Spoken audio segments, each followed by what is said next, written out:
தாய்மாமன் தங்க மோதிரம் திட்டம். இவர் இன்னைக்கு சொன்ன எல்லா திட்டமும் உமன்ஸ் ரொம்ப அட்ராக்ட் பண்ணுற மாதிரி தான் இருக்குது. உலகத்தில் மனுஷனாக பிறக்கிறதே பெரிய விஷயம். அதுலேயும் நம்ம தாய்நாடான தமிழ்நாட்டில் பிறக்கிறது மிகப்பெரிய வரம்.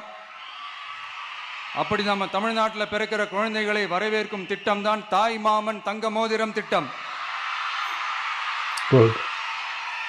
தமிழ்நாட்டில் பிறக்கும் ஒவ்வொரு குழந்தைக்கும் அரசாங்கத்தின் ஆசீர்வாதமாக ஒரு தங்க மோதிரம் வழங்கப்படும்.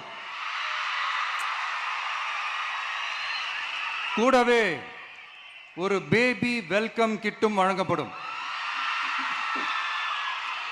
ஊட்டச்சத்து பொருட்கள், பேபி ட்ரெஸ்ஸஸ், தரமான baby soaps, baby oil, baby powder, baby கொசு வலைகள், பொம்மைகள், நாப்கின்ஸ் அண்ட் டயப்பர்ஸ்